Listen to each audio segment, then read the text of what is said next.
I ask unanimous consent that the chairman be authorized to declare a recess at any time during today's hearing without objection, so ordered.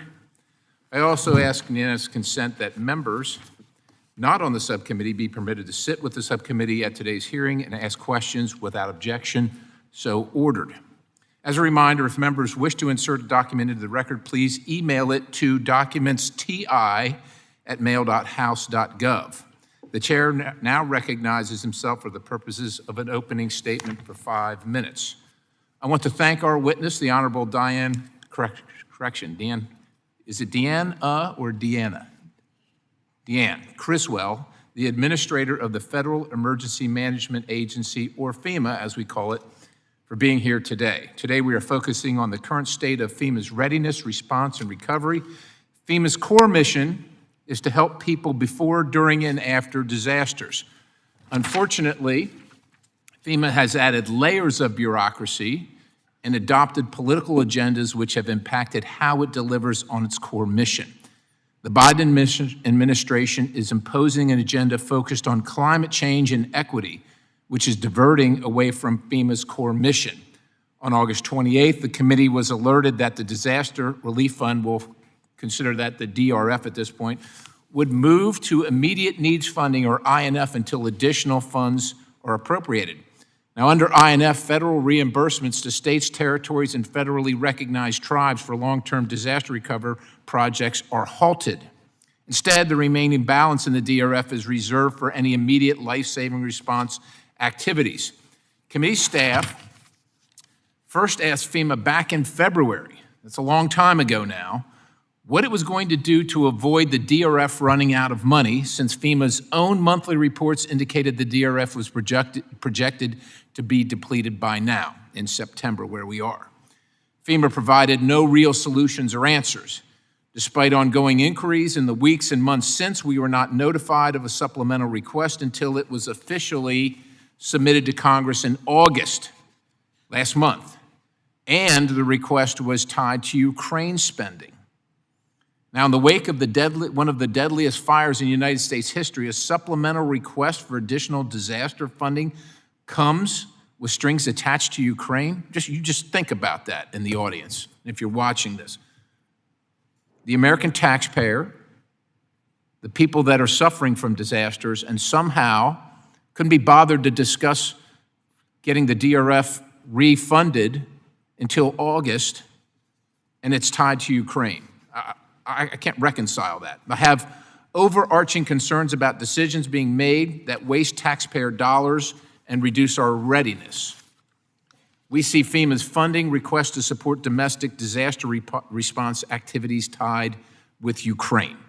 We see FEMA under the administration significantly expanding its mitigation programs in ways that no longer require projects to demonstrate that they will in fact reduce costs or actually save lives, all in the name of equity and climate change.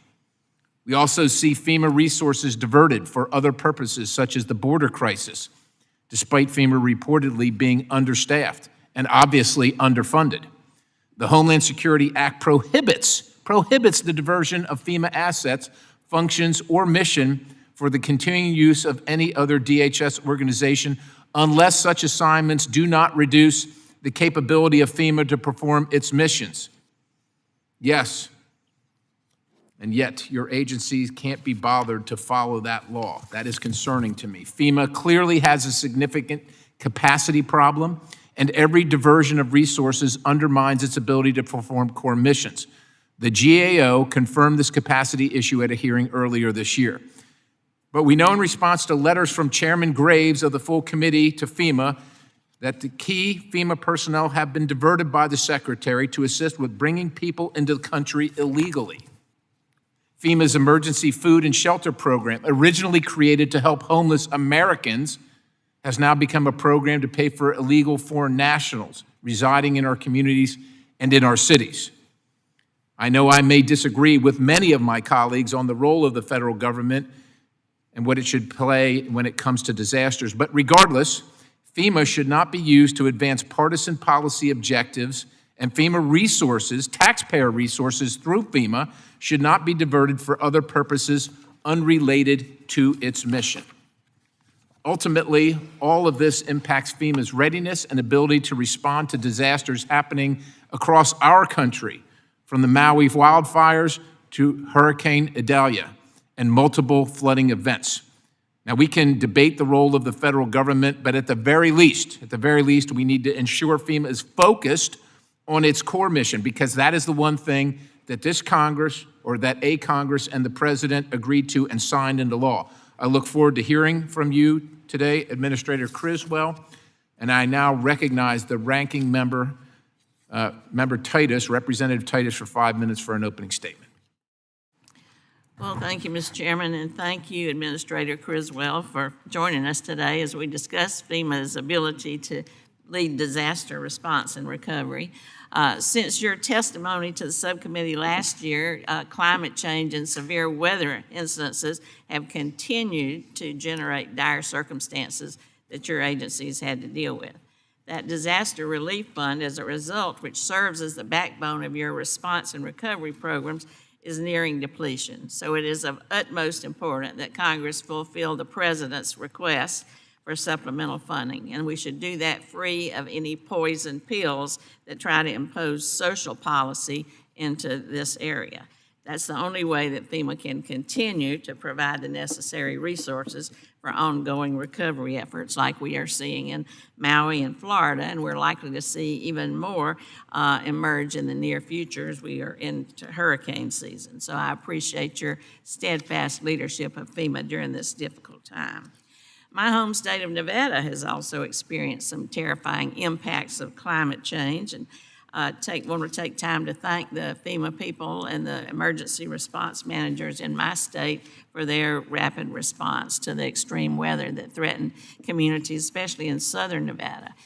You don't think about having a hurricane in the desert, but indeed we saw that across Southern California and some of its impact into the southern part of Nevada. We also had unrelenting heat, and we know that heat is a threat, just like other natural disasters, that needs to be addressed. And we had repeated flash flooding. A wadi or a channel that can be dry for years can suddenly become a rushing river. And we have a drought in the West that's been ongoing and likely will cause some of these disasters to get worse in the coming years. So as we work together with Nevada communities, I think this demonstrates one of the priorities of the administration, which is an all-of-government approach, and that's the only way we can deal with this. In addition to all of government, we think equity is important. We think that solutions must guarantee that all disaster survivors and communities are created and treated fairly by these programs, and these programs are addressed fairly regardless of the neighborhood. Natural disasters amplify existing disparities in our society, and it should go without saying that government is here to address the needs of every American equally, not just the more affluent neighborhoods should be rebuilt as we try to respond to these kind of crises. The subcommittee has received considerable testimony from underserved communities about their frustration of how they seem to be ignored, how much time it takes, how they're not in a position to get additional funding, and we need to be sure that FEMA addresses that. And I know that you do, Administrator. I know you recognize these long-standing disparities, and you've been working with us to try to address them. We appreciate your work to implement new laws and policies that will have these long-term benefits and improve the well-being of victims all across the board. I especially appreciate and value your public support for reforms in a bill introduced by myself, Congressman Garrett Graves, Congressman Troy Carter, and Congresswoman Jennifer Gonzalez-Colon, and this is the Disaster Survivor Fairness Act. We passed that out of the full committee unanimously earlier this year. I'd like to see it come forward because it was unanimous, bipartisan, and it was designed to make federal disaster aid more accessible to survivors. And it can contribute to some of the problems that the chairman has pointed out about making it more efficient and more effective. It removes barriers by creating a universal application for federal assistance, and it empowers the agency to assess home damage more fairly, more quickly, and more accurately. This should ease the burden on families applying for disaster assistance, and we hope to see it pass because these are the worst times in their lives, and that's the least their government can do. So, Administrator, I thank you and your colleagues for the work you've done to shepherd FEMA in a positive direction. I think you've done that by acknowledging and addressing the impacts of climate change, prioritizing equity, which we think is important, and investing in mitigation and resilience so we do build back better. We recognize the challenges you face, and we want to do everything we can to help you, and we know that that fund needs to be replenished. So thank you for being here, and I yield back. Chair thanks the gentlelady from Nevada. The chair now recognizes the chairman of the full committee, Chairman Graves, for 5 minutes for his opening statement. Thank you, Chairman Perry, and thank you, Administrator Criswell, for being here today. On a bipartisan basis, the committee, and this subcommittee in particular, has worked to improve FEMA and the federal government's emergency management system. And I'm proud to again be one of the co-chairs of FEMA's National Preparedness Month, which helps educate the American people on what they can do to be prepared. So FEMA's role is critical, and we've had recent flooding and tornadoes in my district, and it's important for FEMA to work quickly and closely with the state emergency management agencies and local responders. So last month, on August 4th, an EF2 tornado ripped through the city of Bering in Knox County, Missouri, in my district. And Governor Parson submitted a federal disaster declaration on September 6th, and I hope that FEMA will work swiftly and efficiently to approve this declaration so that people in Missouri can continue to recover. I also hope that many of the reforms that we have passed in my time on the committee is going to help remove a lot of unnecessary red tape and bureaucratic policies as we move through the recovery process. So I look forward to hearing what the administrator, what you have to say today and other critical issues as we prepare for and to respond to disasters all across this country. And with that, Chairman Perry, I yield back. Chair thanks the gentleman. The chair now recognizes the ranking member of the full committee, Mr. Larson, for 5 minutes for his opening statement. Thank you, Subcommittee Chair Perry and Subcommittee Ranking Member Titus, for calling today's hearing. It'll be an opportunity today to discuss the many challenges FEMA is facing due to a busy disaster season and then the strategies to overcome those challenges. Climate change is making disasters more frequent, intense, and costly. NOAA disaster events with losses exceeding $1 billion. The 23 separate events with each of those events exceeding $1 billion. Disaster season is far from over, so this figure is bound to grow. The intensity of this year's disaster season is rapidly depleting the agency's disaster relief fund. I am very concerned about the lack of funding available to fight these disasters and the impact on FEMA's authorized programs. In the wake of Maui's wildfires and anticipation of Hurricane Idalia, FEMA announced the implementation of immediate needs funding last month to save what little money FEMA has left. I understand that FEMA is only obligating funds for direct aid to disaster survivors and actions that immediately save life and property. The result is all other recovery projects, such as rebuilding roads, bridges, and schools, are on hold indefinitely. Now, FEMA's had to put about 1,610 recovery and mitigation projects on hold, impacting nearly every state and every community in our country. The current state of the Disaster Relief Fund is not FEMA's fault, however. It is Congress's responsibility to provide enough funding in annual appropriations. So it's imperative that Congress work together in a bipartisan manner to replenish the DRF as soon as possible so that FEMA can continue to fulfill its mission of helping people before, during, and after disasters. However, addressing the record number of billion-dollar disasters requires more than just adding more money to the DRF. FEMA needs to adapt and implement a strategy of readiness for an evolving world so it can provide an adequate response each time a disaster is declared. Deputy Administrator Hooks briefed us earlier this year on current efforts outlined in FEMA's strategic plan to address that. And I appreciate the time that Regional Administrator Nunn in Region 10 and his team took to run a disaster response tabletop exercise with my staff in Washington State.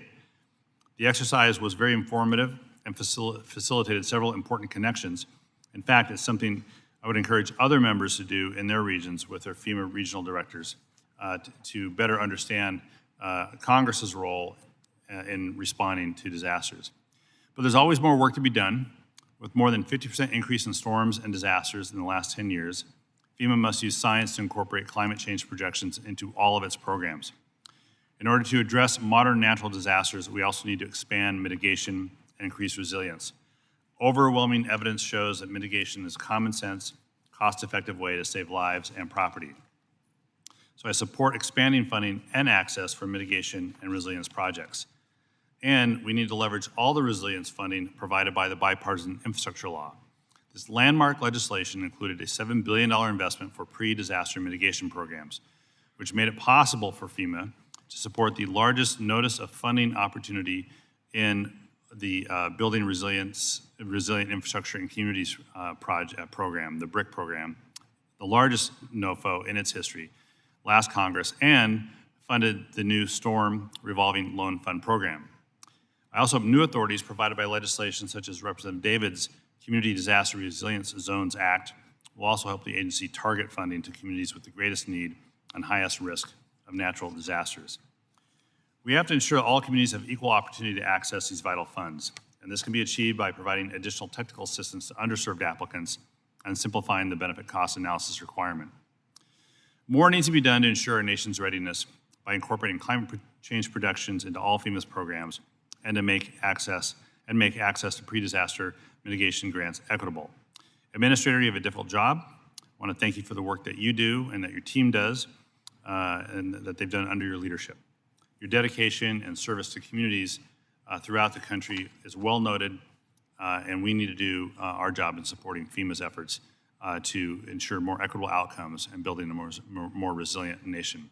So I look forward to discussing how we can work together to drive needed reforms and help FEMA achieve its goals. And thank you for being here. Look forward to your testimony and yield back. I thank the gentleman from Washington. I'd like to again welcome our witness and thank you for spending your time with us here today. I know you're busy and we appreciate your presence. Briefly, I'd like to take a moment to explain our lighting system to you. There are 3 lights in front of you. Green means go, yellow means you're running out of time, and red means to conclude your remark. It actually means you probably should have already concluded your remarks, but we'll give you a little grace there. I ask unanimous consent that the witness's full statement be included in the record without objection so ordered. As your written testimony has been made part of the official record, the subcommittee asks that you limit your oral remarks to 5 minutes, ma'am. With that, Administrator Criswell, you are recognized for 5 minutes for your testimony and statement. Thank you, Chairman Perry, Ranking Member Titus, and members of the subcommittee. Thank you for this opportunity to discuss the state of FEMA. FEMA has a powerful mission statement spelled out in just 7 words: helping people before, during, and after disasters. That mission statement, it is our North Star, and it reflects a deep and abiding commitment of our workforce to public service. And I can say without hesitation that our mission at FEMA has become more challenging. We can no longer really speak of a disaster season. From atmospheric rivers in January to tornadoes and wildfires in December, we now face intensified natural disasters throughout the year, often in places not used to experiencing them. In just the last several months alone, we have seen disasters ranging from record flooding in Vermont to the deadliest wildfire in over a century on the island of Maui, to the first tropical cyclone to make landfall in California since 1938. It is therefore vital that FEMA be able to tap into a properly funded disaster relief fund. We strive to be vigilant stewards of the taxpayer dollar, and we are careful in our budget predictions. However, there are times when disasters outpace our appropriated funds, and we are in such a moment today. The administration has requested a supplemental funding package that includes $16 billion for the Disaster Relief Fund. and I urge congressional approval of this request and the administration's fiscal year 2024 budget request as soon as possible. As a result of the dwindling DRF, on August 29th, FEMA implemented immediate needs funding for the first time since 2017. Under INF, we are prioritizing life-saving and life-sustaining disaster response and delaying obligations for longer-term work. As a result, we have needed to pause obligations to over 1,000 public assistance projects across the country worth over $1.5 billion. And you all have my commitment that FEMA will move quickly to resume obligations paused under INF as soon as the DRF is replenished. But again, Congress must act today without delay. Of course, to be effective, FEMA requires not only funding, but a well-trained workforce ready to deploy at a moment's notice. And the vast majority of our 22,000-person workforce are reservists. And I thank this committee and Congress for passing the CREW Act last year, which extended to our reservists USERRA job protections. This law is already improving our recruitment and our retention efforts. FEMA is also working to constantly improve the technology our programs use. After Hurricane Ian impacted Florida, we implemented a unique rapid debris removal task force that used a combination of satellite, flyover, and on-the-ground data to identify areas where the debris was particularly concentrated and cleared 19 million cubic yards of debris, enough to fill more than 5,800 Olympic-sized swimming pools within 6 weeks across the hardest-hit areas. This was months faster than we have been able to do previously. We are also using remote sensing technology in Maui to match homes listed in our individual assistance program with detailed map images. When a match is made, the survivor's case information is shared with our housing inspectors, who can then reach out to survivors without requiring them to be present at their destroyed homes. We will continue to leverage technology such as this to achieve this kind of people-first results. But FEMA is not only a response and recovery agency. We also work to mitigate the worst impacts of disasters before they occur. An essential way to build resilience across our country is through adoption of hazard-resilient building codes, which have avoided at least $32 billion in losses from natural disasters since 2000 alone. And I recently met with survivors in Horseshoe Beach, a small community in Florida's Big Bend, which received the brunt of Hurricane Idalia's wind and storm surge recently, but where many buildings remained largely unscathed.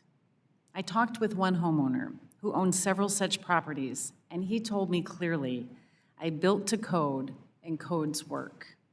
However, 2 out of 3 communities in the U.S. do not yet have up-to-date building codes, and we are implementing a national strategy to help incentivize their adoption. Another way in which FEMA is working to increase the resiliency of our nation is through our new Safeguarding Tomorrow Revolving Loan Fund program, which will give local governments another tool to finance projects to mitigate against natural disasters. And I want to thank you for the significant investment in the BRIC grant program, for which we have announced nearly $4 billion for mitigation projects across the nation. Every day, I see the unwavering dedication of our FEMA workforce to help people before, during, and after disasters. And I ask you to ensure that our workforce has the resources it needs for that mission. Thank you, and I look forward to your questions.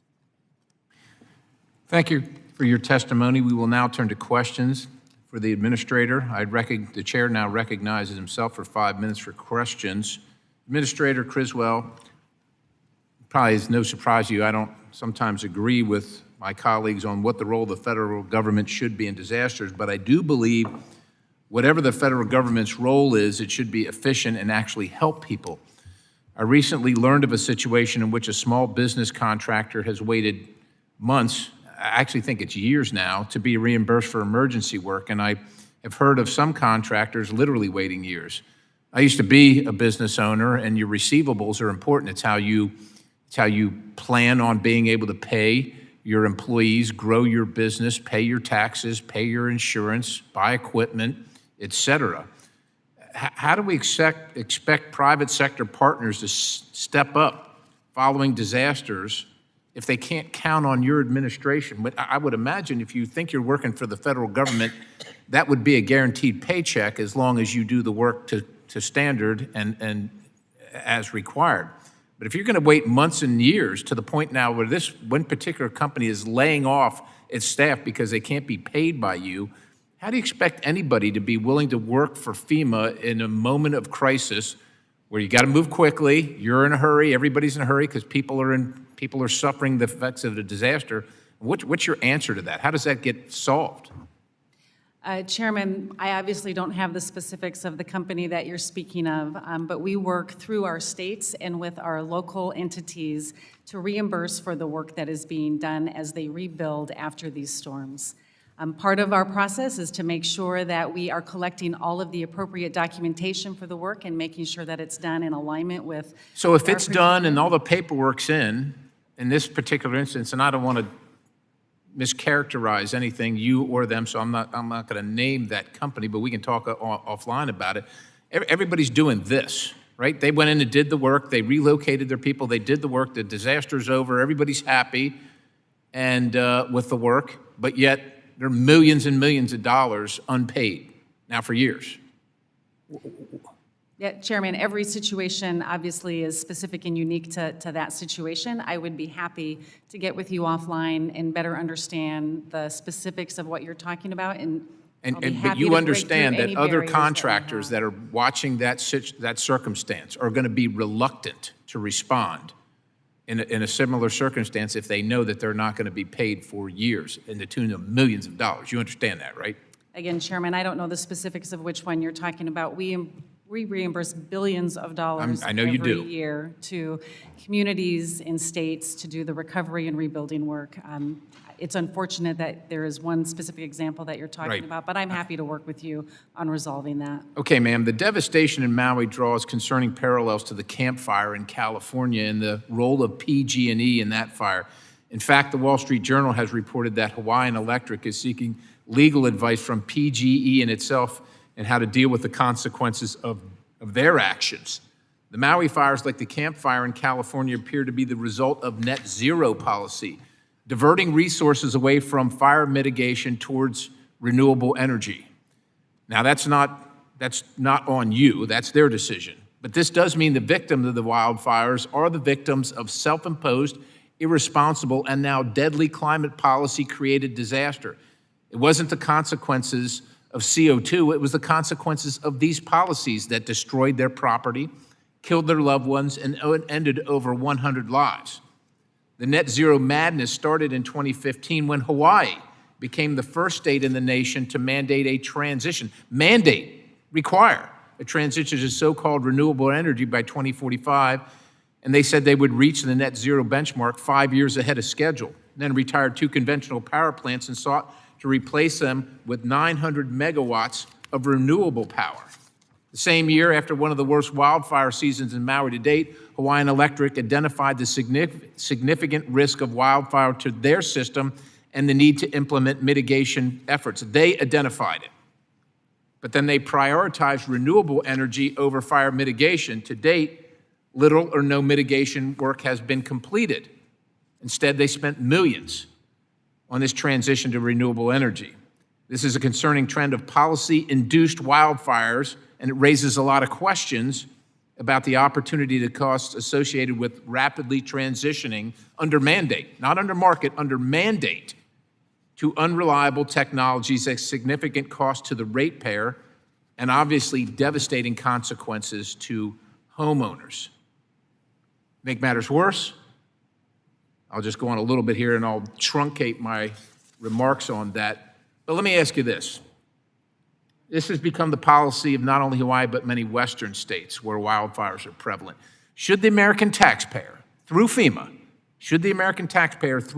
be responsible for paying for recovery efforts if states are diverting money away from mitigation efforts to misguided net zero policies that actively exacerbate fire conditions and endanger the citizens of those states? Should the taxpayer be required to pay for that?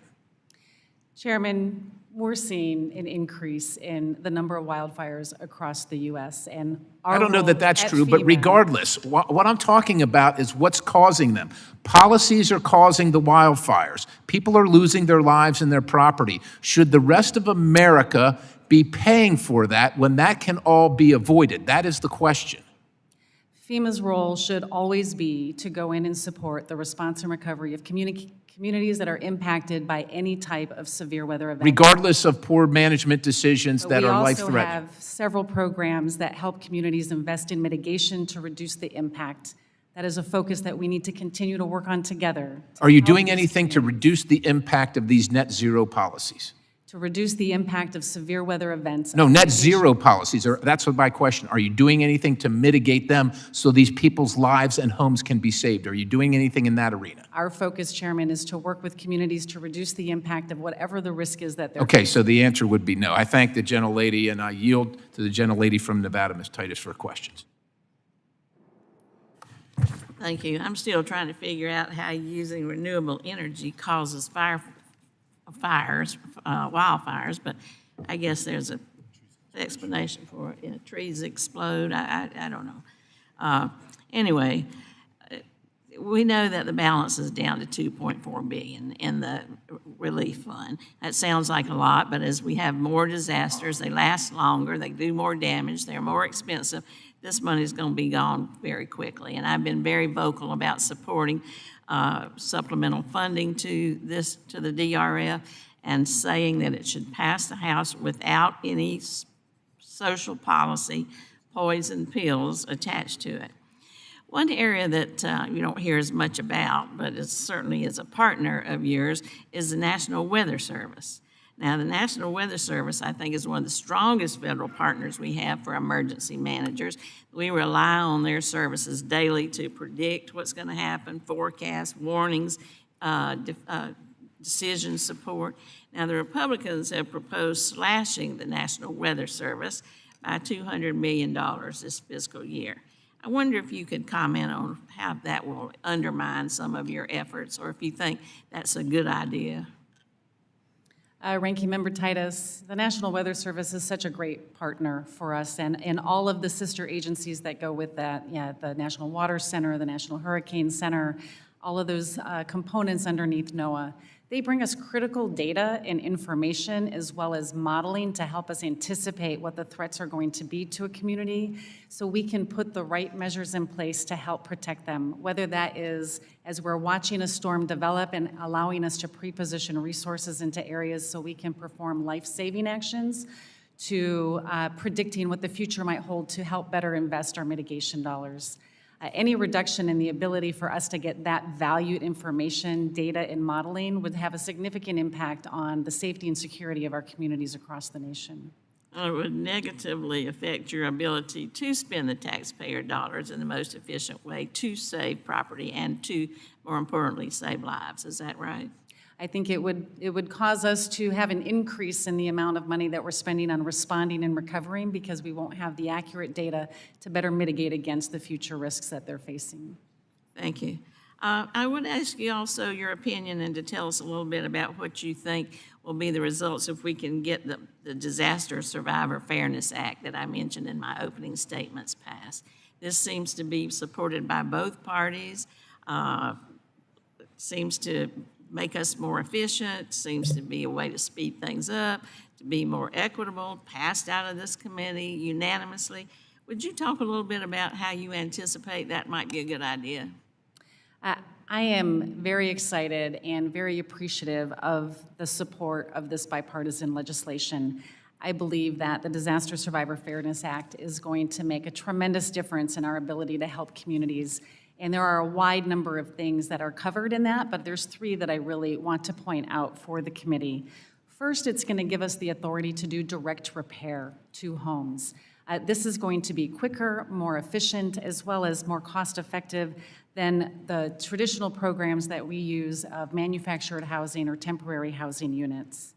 Second, it's going to give us the ability to also provide direct housing grants to states. We've worked with some of our states through our non-congregate sheltering program over the last year to see how much quicker they can implement some of these programs. By giving them the ability for us to give them direct grants, we believe that will also increase the efficiency and the ability for states to better take care of their residents. And then finally, and I think really important, is it is going to give us the ability to streamline information sharing across our federal agencies. Many of our federal partners use our data to help influence how they're going to implement their disaster programs. If we can streamline that level of information sharing, it will make those programs quicker to get online. Thank you. Well, we need your help advocating for this because I agree with you. I think it would make a big difference and be helpful, and we'd like to see it passed.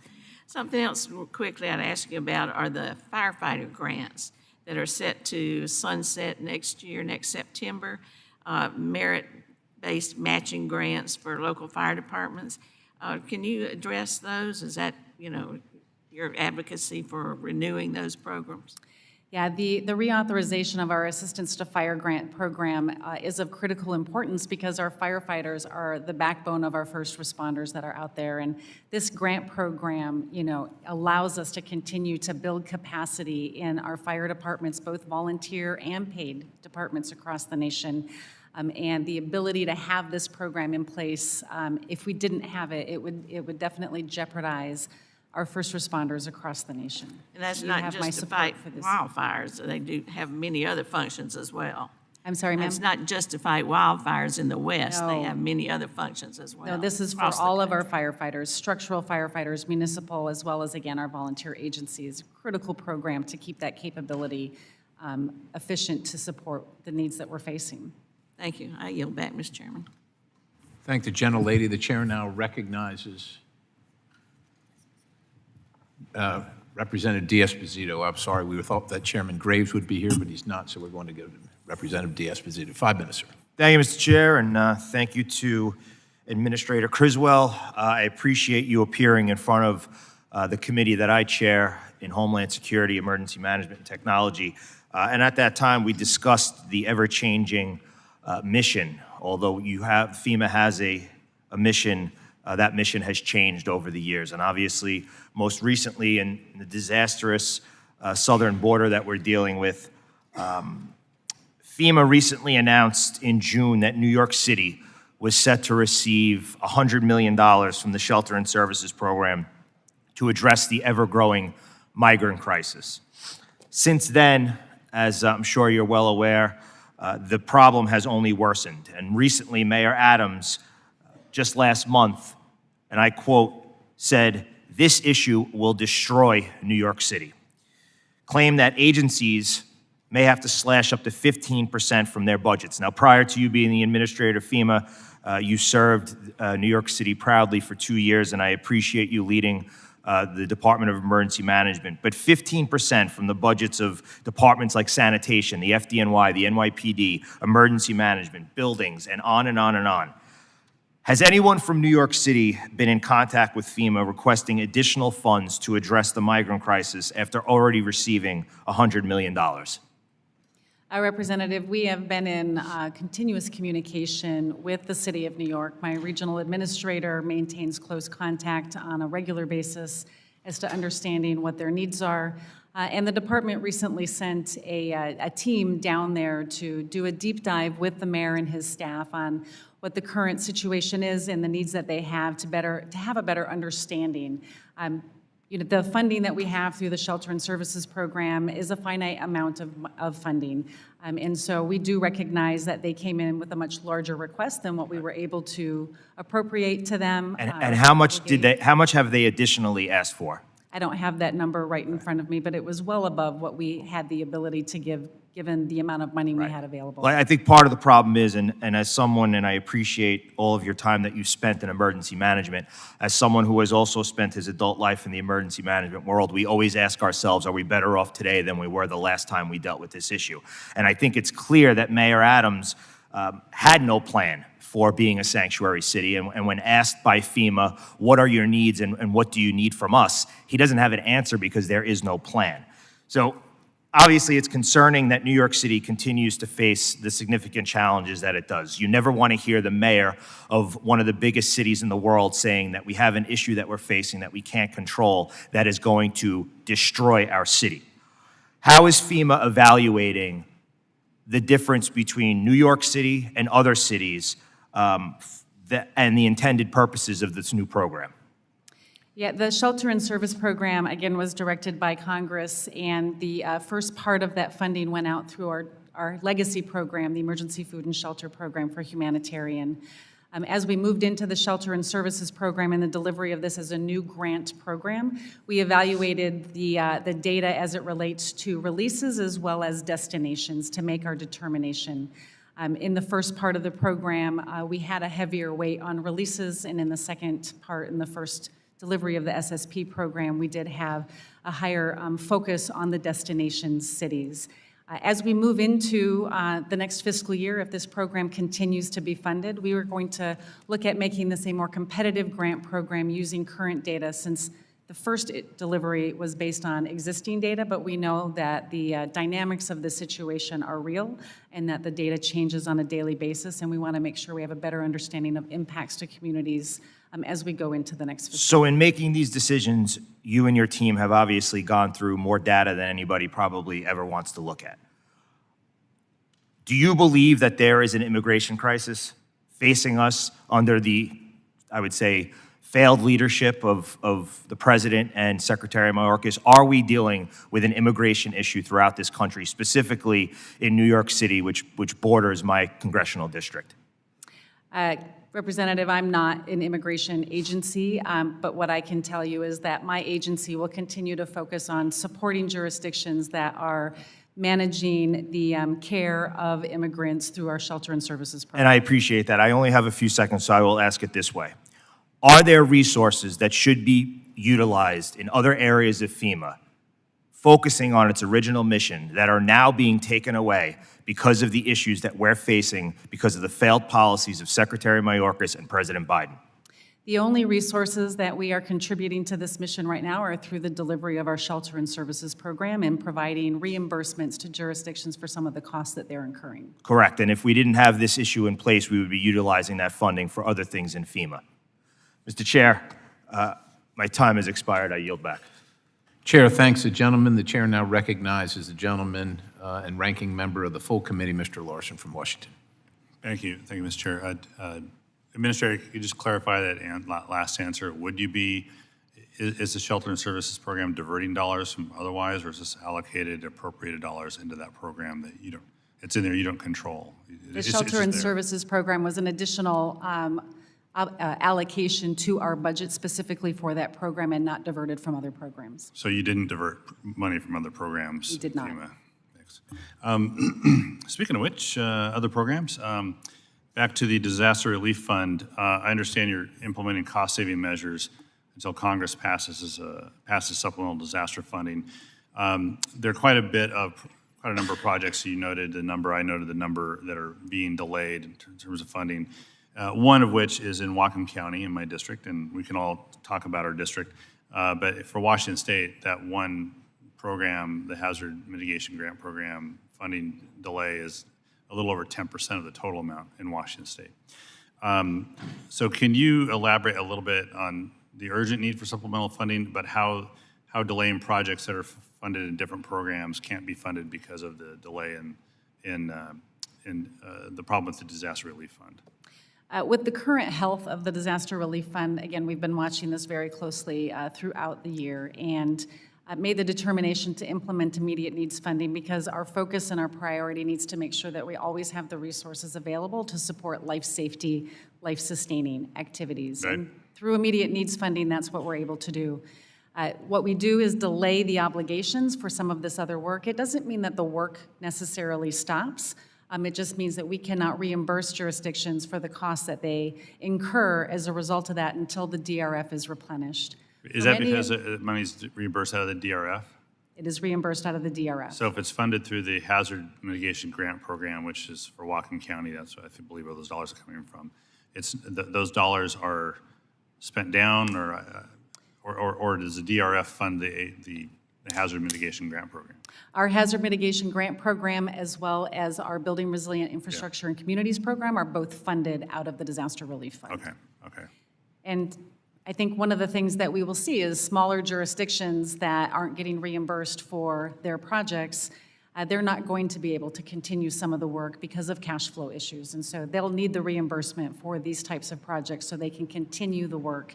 Even though we don't stop the work, it's really upon them to figure out how they can continue to manage the work being done until they can get reimbursed with the Disaster Relief Fund once it's replenished. Yeah, and just for, other jurisdictions have this challenge, and Whatcom County does not have $8.6 million sitting around to continue that work, to wait. Even, noting one, it's not my district, but Thurston County's Fire District 3 is waiting on $859. Now, they might be able to find it, but my guess is it's probably a rural fire district as well. So there's quite a range of communities that are being challenged here.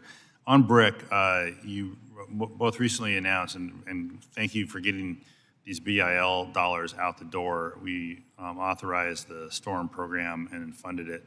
And you, 2 weeks ago, announced the first $50 million for STORM. Is that right? Did I got the number right? Yep, correct. We issued the first $50 million under the Storm Revolving Loan Fund, a new program and a new type of program for FEMA to jurisdictions. And again, this was oversubscribed, but we're really excited about the ability that this program is going to do to help jurisdictions with their cost share portion of some of these very difficult hazard mitigation projects so they can continue to build resiliency in their communities. Yeah, could you talk a little bit, just briefly, about that? Because I think it's important to understand all this discussion, the challenges you have on climate change, challenges you have with DRF, the challenges you have ensuring we're doing mitigation and resilience, three big themes that I heard from you today. How STORM and the new money that we put in BRIC is helping you achieve maybe at least the mitigation and resilience and helping you turn the corner on what FEMA is all about. Yeah, Ranking Member Larson, we are absolutely seeing an increase in the intensity, the severity, the length of recovery, the complexity of the types of severe weather events that we're responding to. And we will continue to respond to these events, but we have got to build resilience in these communities to reduce the impact from these events.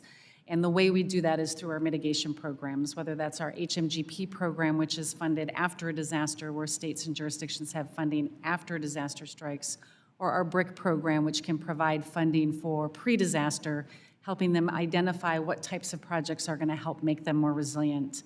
But we know that these projects can be very expensive, and they all come with a cost share. And many of our jurisdictions do not have the funding necessarily to come up with that cost share. And where the STORM program really makes a difference is it can help a jurisdiction through this revolving loan fund to be able to complete these projects and come up with their match or do other projects that maybe aren't going to be funded under one of the federal programs. It's a critical tool to help communities achieve the level of resilience that they're going to need to have as we face a future of climate-related events that is increasing the impacts that we're seeing to communities across the nation. Thank you. And just quickly, Ms. Chair, if you'll just indulge me, in 2022, Washington State had 662 fires, according to our state DNR. This year, to this date, Washington State has 1,855 fires that our State Department of Natural Resources have responded to. So at least for one state, wildfires are increasing. I just wanted to make sure that got established, at least for my state. With that, I yield back. Chair thanks the gentleman, and the chair now recognizes the gentleman from Mississippi, Mr. Ezell, Representative Ezell. Thank you, Mr. Chairman. Administrator Criswell, thank you for joining us today. I really appreciate it. Before I was sworn into office, I promised my voters I would focus on flood insurance and flood mapping issues that directly affect my district in South Mississippi. To combat the effects of active flooding, several of these counties are actively engaging in resiliency projects. Accordingly, FEMA is planning to spend $3 billion this year on resiliency projects, in addition to several other agencies across the federal government. Specifically, Jackson County, which is my home county on the Mississippi Gulf Coast, is relying on many of these programs to plan and build projects that improve drainage, enhance our shorelines, and protect our citizens from storms and flooding. Ideally, these investments will provide better protection for properties and help lower flood insurance rates. However, because FEMA refuses to disclose the full algorithms used in Risk Rating 2.0, the county leaders are unable to plan and target projects where they will have the greatest benefits to my constituents, including lowering their insurance cost. My question to you this morning, are resiliency investments taken into account in the Risk Rating of 2.0 algorithm? Representative, the most important piece about Risk Rating 2.0 is that it now bases flood insurance premiums on each home's unique flood risk, which means that it does take into account mitigation measures that have been put in place either by the homeowner or the community. And that is then directly reflected in the rate that the homeowner sees. So it does, correct. Yes. All right, thank you. I will be submitting QFRs to provide more certainty on this, and due to time, I'm gonna move on. Congress similarly has explored policies to improve the National Flood Insurance Program, which is unaffordable and unattainable in several areas in my district. I would like to submit the attached letter for the record I wrote to you in July on the topic. Mr. Chairman, in accordance with committee rules, I ask unanimous consent to submit the letter for the record. Without objection. The letter references the community-based catastrophe insurance, an innovative approach that allows for customized coverage and empowers local decision-making rather than a one-size-fits-all approach, further reducing the burden on FEMA by promoting self-resiliency. I believe this approach could bring financial resiliency to lower and moderate income households, often facing extreme flooding events, and even save the taxpayer some money. Can I have your commitment to exploring this approach to help better understand our state, county needs, county leads, and individuals, the risk they face in extreme flooding cases? And does FEMA have the authority to use BRIC funding to support similar approaches? Simple answers would be sufficient. Representative, you absolutely have my commitment to continue to work with you on helping homeowners, one, better understand their flood risk, as well as ways that we can help reduce their costs. We know that many of this is unaffordable, which is why FEMA has put forth to Congress an affordability framework to help everybody have the ability to obtain the necessary protection that they need to help protect their families. And so you have my commitment to continue to work with you on that. Thank you very much. Promoting resiliency is only half the equation. With the rising costs of disasters, even the most resilient communities may still lack the financial resources to adequately respond to a disaster, leaving leaders to take out large sums of credit to cover the immediate cost of recovery. While FEMA does provide assistance in reimbursing these advances, eventually, most must be done to kind of ease the financial burdens on these disasters. And can I get your commitment to looking at proposals such as FEMA Loan Interest Payment Relief Act as potential solutions to mitigate additional burdens placed on my community? Yes, we have a number of programs that help communities with their cash flow issues because we understand that that can be a challenge. And so you have my commitment to continue to find ways that we can improve upon that so we can help these communities rebuild in a way that's going to make them more resilient. Thank you very much. Mr. Chairman, I yield back. Chair thanks the gentleman. The chair now recognizes Representative Holmes Norton.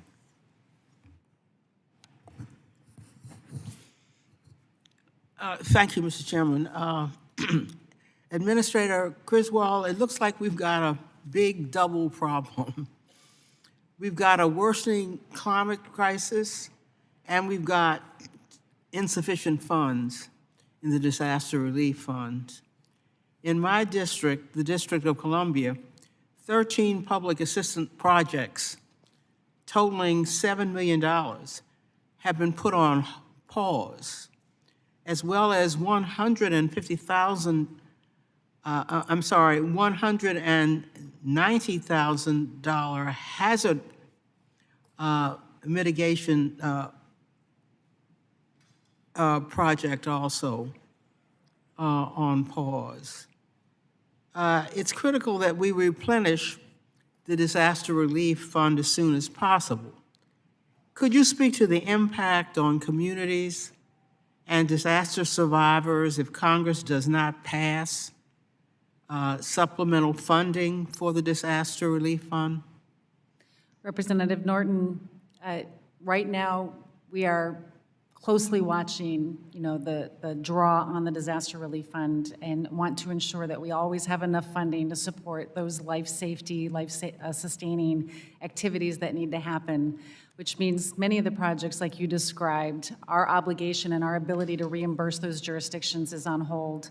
The largest impact on that is their ability to continue with new projects until they can get reimbursed for the work that they've already done, and that will delay these communities and their ability to continue to recover.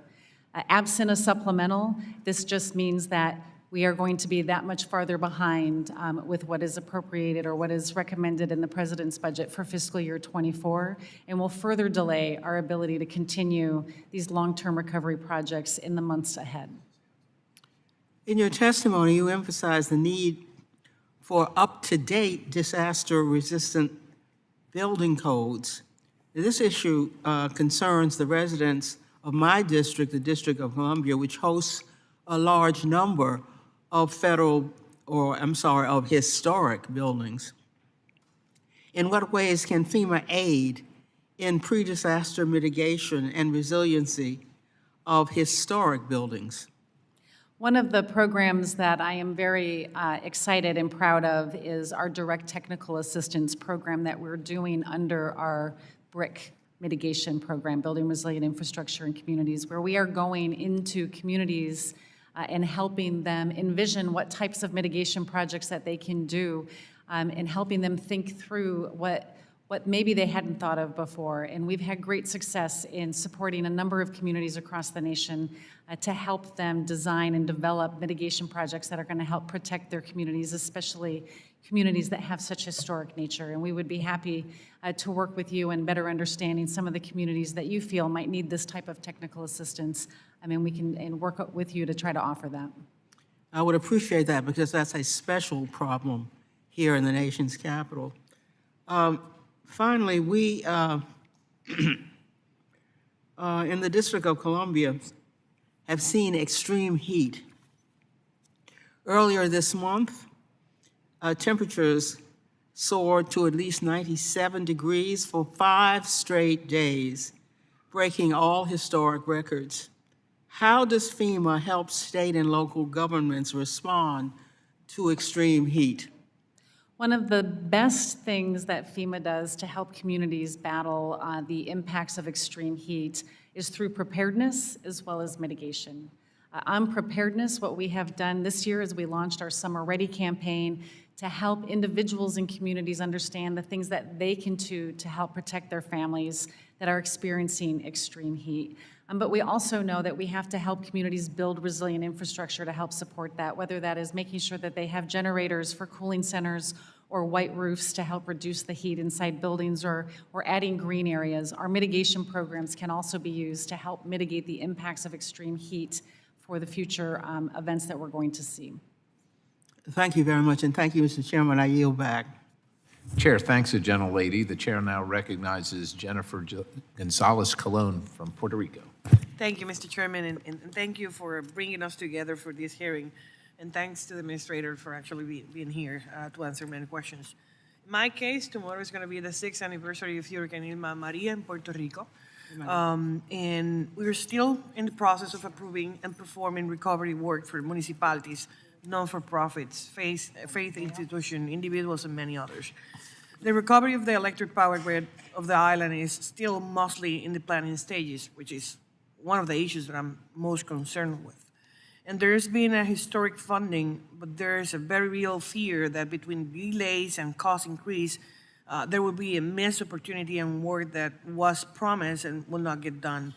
To that end, I know that the FEMA recovery page indicates that between all the various disasters in the past few years in the island, FEMA public assistance has allocated and obligated $45 billion for Puerto Rico, almost all out of the disaster relief funds, of which $19 billion has been outlaid. That is transferred from FEMA accounts to the accounts of the entities that are going to be responsible for the work. And on the other hand, FEMA announced $31 billion for public assistance projects, and Core 3, the obligations near $1.9 billion. But because of most of municipalities or counties on the island, non-for-profits do not have cash on hand or credit to start work before reimbursement, the local institution, Core 3, established a working capital advance system providing $1.2 billion for 38 agencies and municipalities and non-for-profits. However, yesterday in local press in Puerto Rico, reports that Core 3 announced that as many as 2/3 of those entities will have to return those advances due to not being able to have evidence of the use after a year, and that FEMA is aware and will get a report on this specific week. So to that end, I'm representing the island, so I would love to have a copy of that report that you promised, or at least it's been said that FEMA promised to have a report on that relation of the funds between FEMA and Core 3. As well, the subcommittee of oversight should have that report. My question, Administrator, does your agency have your own record on how much has been actually dispersed to Puerto Rico? Representative Gonzalez-Colon, we are extremely committed into helping Puerto Rico recover. And since I have taken this position, I have met many times with Governor Pierluisi, and my team is still embedded in Puerto Rico. Do you have the amount that is being dispersed? And we absolutely have the amount. And since I have taken this position, we have funded over 10,600 projects that total $30 billion. This is 2,800 projects that have begun construction across Puerto Rico and 1,800 that have been completed. Prior to me coming into this position, there were only 81 projects that had been completed. I've been here So we've all had these a years. tremendous increase in the progress that we're seeing across Puerto Rico. What I would love, because there's a lot of data in numbers and projects and entities that are receiving the funds. If you can provide a committee information about where we are with the latest update of those funds for not just the municipalities, Core 3, and the electrical grid on the island, which is one of the major issues. And how many projects are right now still pending for approval or disbursement from FEMA? Because we got the same issue with the local agencies, which is a complete different process. Another issue that for me is important is with the difference with the section 428 and 406, the cost of inflation for many of those projects has come up. And projects that were announced or with funding in 2018 now may be bigger. As an example, the hospital in Vieques, it was originally $59 million and now it's $85 million. So we got many projects like that that may not have the full amount of and that will happen with electrical grid on the island. I know my time is going to expire, but I would like the committee to have the precise data regarding the planning stages of the electrical grid on the island, how much is being dispersed, when do you expect that we actually have some construction or delivery of the upgrades of the local plants on the island, which is one of the biggest issues and the biggest reasons the Congress did approve more than $11 billion that are not being used. And that is not your fault. But people of Puerto Rico have been waiting for 6 years. And now the local agencies are telling you not to use power for a week because we don't have enough power to cover the whole island when the funds are being assigned. So having said that, I will provide a committee as well with a list of questions regarding this. And I will hope that the FEMA administrator can provide that to the committee and as well to our office. With that, thank you, We'll be happy to Administrator. provide you answers for the record. I yield back. Chair thanks the gentlewoman, and the chair now recognizes the gentleman from California, Mr. Huffman. I thank the chair. Administrator Criswell, I want to spend my time asking you about something that is really at the core of FEMA's work, and that is the question of who gets FEMA disaster relief and who doesn't. And let me first say that I am a big believer in the mission of your agency. I think it's one of the great things that our federal government does to make sure that that FEMA disaster relief is there for devastated communities, no matter where they are, no matter what their politics are. And I want to commend you and your colleagues for the dedication that you bring to this critical work. I represent the North Bay and the North Coast of California, so I've seen firsthand what a difference that disaster relief can make for devastated communities. But I have also seen what happens when there is a devastating natural disaster that doesn't quite trigger FEMA disaster relief, and I've seen how inequitable that can be. My district includes a lot of rural, less affluent communities as well. And we have an equity problem when it comes to this mechanism. We leave a lot of rural, less affluent communities behind, and with the climate crisis bringing us more and bigger disasters, we really need to tackle this equity problem now to get ahead of it. So I told you a little about my district. We've got earthquakes, we've got tsunamis, we've got wildfires. It is sort of the poster child for this problem. Because FEMA's arbitrary and inflexible financial damage threshold can leave devastated communities behind. I'll give you an example. In 2017, the Helena fire burned 72 homes in Junction City, Trinity County, one of the smallest, poorest rural counties in California. That took out 15% of the county's housing stock, 15%. Of a county that has modest homes, so the property values were not high enough to reach the threshold. And of course, the county government lacks resources. This is a struggling community. And so they didn't get that FEMA disaster relief. In December 2022, a 6.4 magnitude earthquake struck the small town of Rio Dell in Humboldt County. Took out about 25% of the city's housing stock. Estimated $26 million in overall damage, a total of $35 million in damage to the county. But again, this is a rural, struggling county, didn't meet the threshold. You know, if you took the same disaster and it happened in an affluent place, Pebble Beach, any number of other places, maybe took out a small fraction of the homes, you'd have no problem triggering federal disaster relief. But these communities were left without that support. The flip side of that, in 2011, there was a massive earthquake in Japan that triggered a tsunami that just wrecked the Crescent City Harbor in Del Norte County in my district. The damage was about $50 million, again, just short of the threshold to get disaster relief. But we got lucky because that same tsunami also hit a harbor in Santa Cruz, further south in the state, where some very fancy yachts were parked. And because those yachts enabled the damage tally to go a little higher, Crescent City did qualify for federal disaster relief. But imagine if some of those fancy boats had not been parked in the harbor at that time. We would have been left with nothing. So, Administrator Criswell, it seems to me that this is fundamentally unfair. And again, with more disasters coming, we really need to provide more flexible, equitable ways for devastated communities to qualify for federal disaster relief from FEMA, and my staff will be presenting you with a letter today. I'm asking you to work with us on this important issue. I believe you have existing authority that would let you do a rulemaking to provide that flexibility and equity. But if you need new authority, additional authority, I hope you will please let us know, and we will get to work to make it happen. Let me just leave it there and ask for your response, and I'm really hoping to hear a commitment to work with me on this critical issue.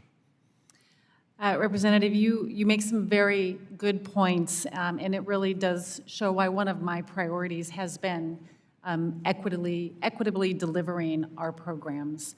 When it comes to declaring a disaster, we have a number of factors that we take into consideration, whether the state has the capacity to support it, not just the local jurisdictions, but also the amount of insurance and the amount of damage. And it can be very complex. And that is why we are continuing to work on ways that we can improve the way we're delivering our programs, but also better understand the barriers that communities, just as you mentioned, are experiencing to being able to get the assistance that they need in order to properly recover from these disasters. And so you have my commitment to continue to find ways that we can improve the way we're delivering our programs and ensuring that everybody who is eligible for our programs has access to that assistance. All right, thank you. Yield back. Chair thanks the gentleman. The chair now recognizes the vice chair of the subcommittee, gentlelady from Oregon, Representative Chavez-Turine. Thank you, Chairman. It's nice to meet you. I know we have not officially met, but as a new member of Congress, I'm grateful that you're here today to answer the questions that we have. So, Administrator Criswell, given your background at FEMA and in Colorado as a firefighter and a fire chief, I'm sure you have a unique and deep appreciation for the devastation caused by wildfires. One of my highest priorities is to find solutions to help Oregonians address the challenges of wildfires. On the House Committee on Agriculture, one of my top Farm Bill priorities is to properly equip our firefighters to get these wildfires under control and prevent them from getting out of hand in the first place. So far, I am championing 9 legislative items in the Congress to tackle these important issues, and this is an issue that I will continue to focus on. In 2020, the state of Oregon experienced its most devastating wildfire season on record, the Labor Day fires, which actually began in August and lasted until November. According to the Oregon Department of Emergency Management, the wildfires burned over 1 million acres, about the area of Rhode Island, affected 20 counties, destroyed or damaged over 5,000 structures, and resulted in over $600 million in damage across the state. The city of Detroit in Marion County was especially devastated by the fires, and my office continues to work with the city to help that community and region recover. In fact, this location was a required stop for my new staff. I had DC go to Oregon to understand what was most important to me and to visit as we set up our new offices. One specific area of frustration brought to my attention concerns Detroit's application to obtain unobligated funds for a water treatment plant. This process continued and has continued for 3 years after the fires. Detroit dutifully completed their paperwork and met FEMA's engineering requirements. However, high turnover at FEMA has forced the city to re-explain the application and re-justify each aspect of the project multiple times. The application's for $5.7 million. Completing the federal paperwork and meeting standards is hard enough, but how is it fair to require a small community to essentially recomplete it over and over again for 3 years? So my question to you is, can you offer any assurances today that FEMA will give the pending application full and fair consideration? Absolutely, Representative. I will follow up on this personally and ensure that this application is reviewed and that we are giving it full and fair consideration based on the application that is submitted. I'm happy to follow up. I'm happy to meet with you offline. You know, one of the things I like to do is open my office to get the work done. We have to move the ball down the field, and oftentimes after testimonies like this, it doesn't happen. So I'm committed to get this application moved forward. Regarding the high turnover, what steps can FEMA take to help ensure the agency is able to retain basic institutional knowledge when someone leaves? And then, how can we reduce the burden on the applicant to bring someone new up to speed on an application such as this? You know, the retention and the recruitment of our workforce is so critical. The majority of the personnel that we have, again, are our reservists, and they are the backbone of what we do, which is why we are very grateful to Congress for the passing of the CREW Act, which gives them USERRA protections, and we have now a broader pool of people that I feel that we can recruit from. And I have talked to reservists firsthand out in the field about how they are already benefiting from this piece of legislation, which is increasing the number of reservists that we can potentially count on. We're also offering new incentives. We're offering recruitment bonuses as well as administrative time off for our reservists after they demobilize. These little steps, I think, are also increasing the desire of our workforce to be able to bring in new people, but also helping them understand that we are there for them and that we recognize the value that they bring, and that makes them excited about their continued work in supporting survivors before, during, and after disasters. Mr. Chairman, I see my time's going to expire, so I'll yield back. Chair thanks the gentlelady. The chair now recognizes the gentleman from California, Representative Garamendi. Thank you, Mr. Chairman. You got a tough job, Ms. Criswell. You really, really do. All around this nation, there's some sort of a disaster going on almost all the time. Thank you. Thank you for your efforts. Thank you for the work that you and your team do. Obviously, all of us believe it to be extremely important, the recovery piece of it. Now, there's always a problem.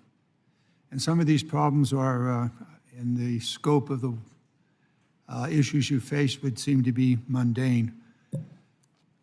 We had a COVID crisis a couple of years ago. There were shutdowns. There were individual counties housed homeless people in separation so that they might not get sick or infect the community. One of those counties I happen to represent is awaiting reimbursement for their program. Region 9 made a decision that they wouldn't be paid. That decision appears to be contrary to your national guidance. We'd like you to look into it. We'll get you the specific information, and if you'd take a look at it. Has to do, not a great amount of money in the scope of what you're facing, but nonetheless important to Contra Costa County. So if you'll take a look at that, try to align your guidance with the Region 9 determination to not reimburse.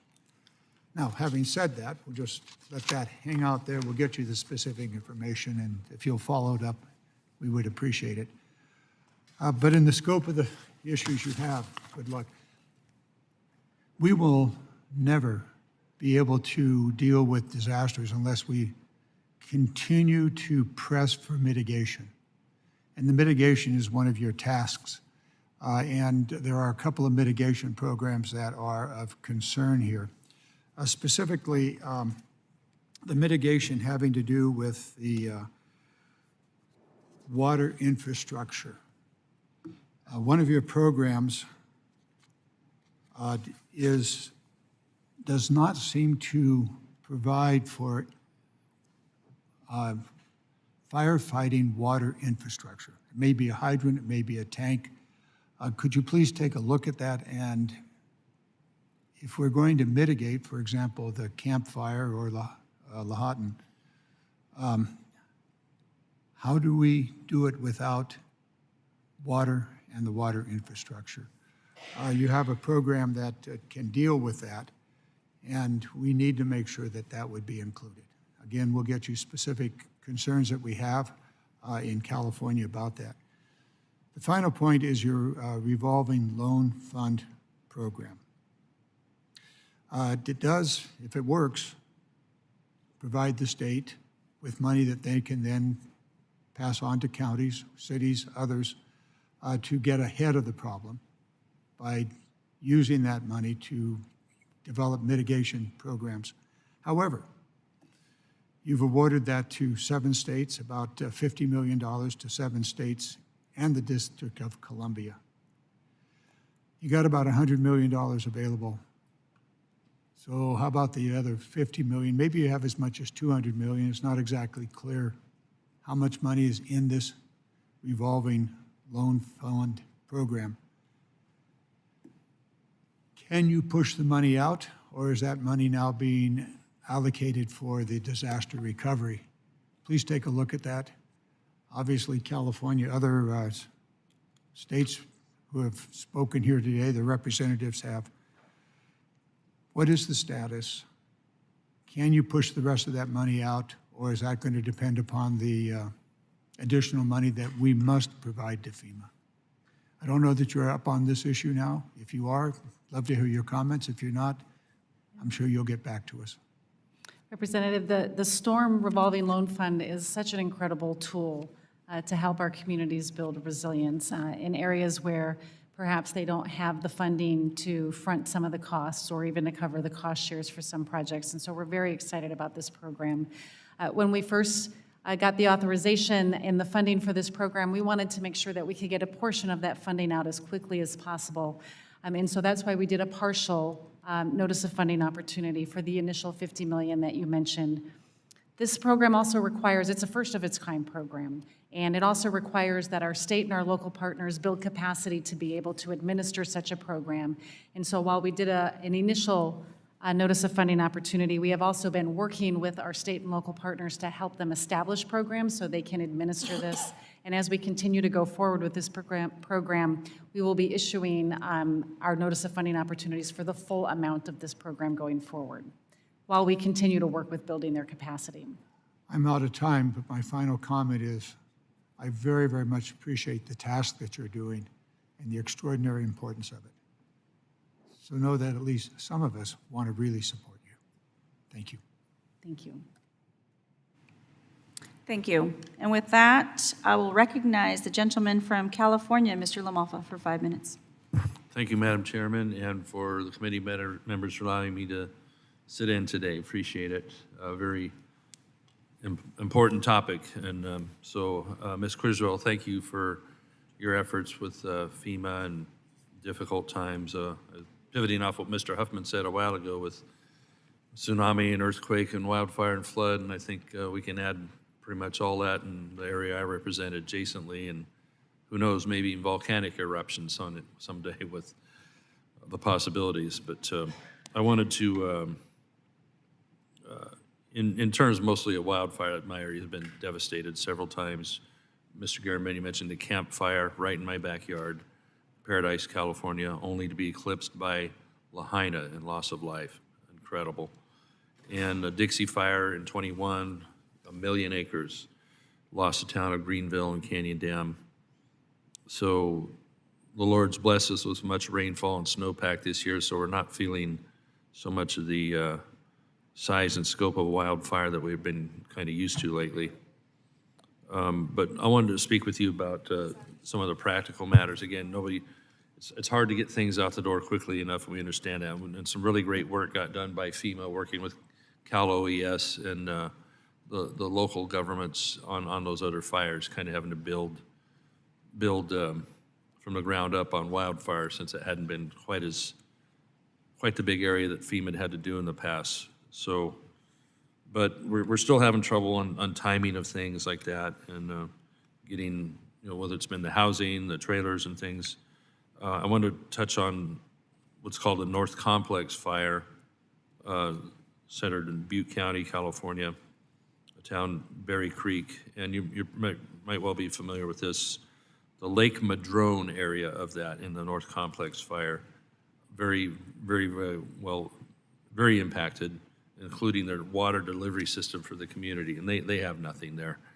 So the water system was wiped out. So the district there, their water district, submitted several public assistance claims, but it took years for the submission, then a denial, then an appeal, a denial again to take place for that assistance. And during that time, what was there of the water district, what the infrastructure was allowed to deteriorate even more. Part of it may well have been salvageable, but we couldn't get the teams out there, we couldn't get the coordination amongst everybody to look at the district and see what it really was gonna be and what level. So FEMA didn't meet their required deadlines to respond on that. So a lot of time and effort and maybe even valuable infrastructure was lost.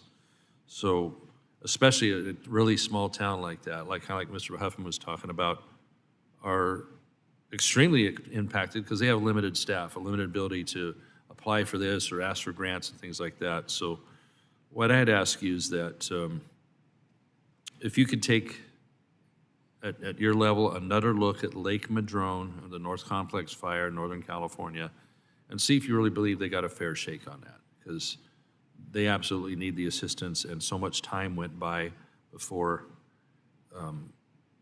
that they're just on the short end of it now. So, and then overall, I'd like to see if we could commit the coordination with the state folks more so, like Cal OES in our case, so our applicants can know what the resources can be more quickly and respond to that, so there's less local suffering, basically.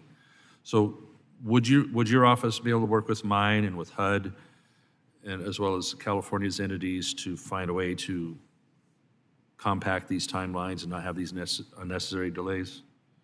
Absolutely. On the first point, we will certainly take a look at the case that you mentioned. I obviously don't have the specifics on that here, but happy to take a look at that. And we have worked over the last 2 years to really figure out ways that we can be better engaged with our customers and have more, again, of a people-first approach, customer-centric approach to the way that we're delivering our programs. And sometimes it just takes that one-on-one communication. And so you do have my commitment to make sure that we're doing everything we can to work with the communities within your district, but across California and the rest of the country Okay, I to better appreciate- understand that. On the Madrone one, it took a strong effort by my staff to finally say, everybody come to one meeting and meet on this. And that did happen, but it was quite a long time after the fire and the deterioration. One last one is that we need to look at things that happen post-wildfire that aren't necessarily the fire directly, but have the mudslides. Let me talk about that. Okay, mudslide issues, or you can tie directly back to the cause being the wildfire. So we need to have after effects taken into account too. So do you think we can look at that process so that mudslides directly related to a fire could be part of that conversation? It's definitely one of the concerns that we always have after a wildfire, and we do have post-wildfire hazard mitigation assessment teams that will go into communities and better understand what the cascading impacts might be and what types of mitigation projects we need to put in place now to help protect those communities. And so you have my commitment to continue working on that, and we're happy to provide your staff a briefing on what that work does. Thanks very much. And then I'll just mention in 5 seconds, pre-positioning resources for wildfires would be a key component as well going forward. So, Madam Chairman, thank you for the time. I yield back. Thank you, Mr. LaMalfa. The chair will recognize Mr. Carter from Louisiana for 5 minutes. Thank you, Madam Chair, and thank you, Administrator Griswold, for being here with us today. There are at least 5 major Army Corps of Engineer projects that are being held up in my district currently due to funding gap. With INF having been implemented and the DRF, Disaster Recovery Fund, running low, what happens if this fund is not replenished by Congress? Congressman, the projects that you currently mentioned, the obligations are on hold because they're not life-saving, life-sustaining projects, and we want to continue to reserve what's left of the DRF to support those efforts for things like we saw in Hurricane Idalia or in the Maui wildfires. As soon as the DRF is replenished, you have my commitment to begin reimbursing these projects on a first-in, first-out basis. And we will work around the clock 7 days a week to expedite those payments, but we cannot do so until the DRF is replenished. We know that the time frame that we previously have known as hurricane season is dramatically extending year over year.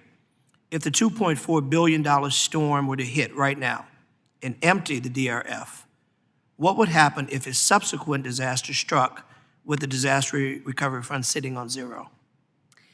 We are monitoring our disaster relief fund very closely, which is why that we implemented the immediate needs funding.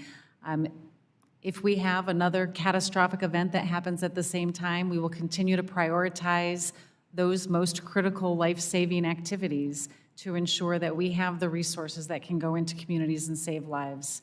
Continue to delay the obligations for the recovery projects, and then perhaps, if needed, for some of those life-sustaining projects that are happening so we can focus our efforts on life safety. We know that these storms come harder, come faster, stay longer, leave more devastation in their path. We also know that there is a looming chance that the government can shut down or even have a continuing resolution. In the case of such a drastic act of shutting down the government or having a continuing resolution that freezes funding, what does that do to your agency and all of the ongoing natural disasters that you're currently facing? Should a lapse in appropriations occur, then anything that would remain in our disaster relief fund carryover balance would be moved forward, but given our current state, it would be insufficient to cover all of our ongoing life-saving operations. And we would, again, have to continue to reduce the scope of what it is that we are supporting in our operations. We would be legally able to incur obligations for activities necessary for life-saving and protection of human life, but again, we would have to further reduce those types of life-saving operations that we are working on based on the amount of funding that we have available. Isn't it true that if such an action of shutting down the government or having a continuing resolution that drastically impedes your ability to provide resources impacts Democrats, Republicans, independents, and the like throughout our country? A lapse in appropriation for FEMA's Disaster Relief Fund has an impact on everybody across this nation from, again, our ability to do life-saving actions in a number of places, as well as ongoing recovery projects, regardless of where they're at. As a result of climate change, deadly heat waves have gripped our nation from coast to coast. What step is the agency taking to mitigate heat hazards in our community? In my state alone, wildfires that we haven't unprecedented in Louisiana, Bayou Sauvage burning out of control. Share with us what measures you're taking. We see this happening more and more in places it's never happened before. People that have never suffered these calamities are now dealing with them. Share with us what actions your agency is taking to address them. Yeah, I think, Representative Carter, what you have described is this convergence of multiple climate-related hazards that are coming together on communities in ways that we haven't seen before, where, decades of drought combined with extreme heat creating unprecedented wildfires in areas or heat domes in areas that are lasting longer than they ever have. Our mitigation programs definitely can help support communities to better understand the types of threats and risks that they not just face today, but the risks that they're going to face in the future, and how we can use our mitigation funds to help mitigate and reduce the impact of these risks, whether it's creating green space and white roofs to reduce the impact of heat, or hazard mitigation to help reduce the spread of wildfires in communities that have that type of threat. Our mitigation programs are so critical to helping communities across this country better understand what their risk is and how we can help reduce the impact so they don't have these long, complex recoveries, but most of all, that we can save lives.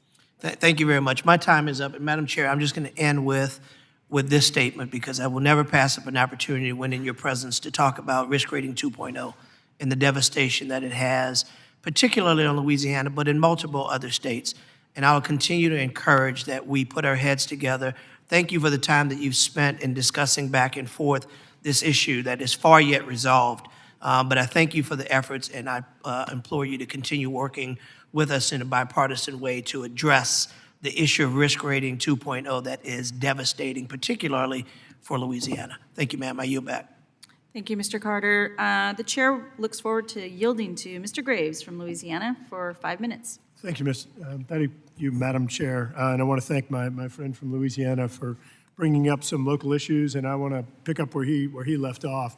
Administrator, we had a chance to cover some ground in Louisiana in the past and talk through a number of issues, and in this case, I want to talk about where Mr. Carter left off, and that's Risk Rating 2.0. You're part of the federal government that is comprised of our hundreds of millions of citizens. We, I think, thrive on transparency and accountability.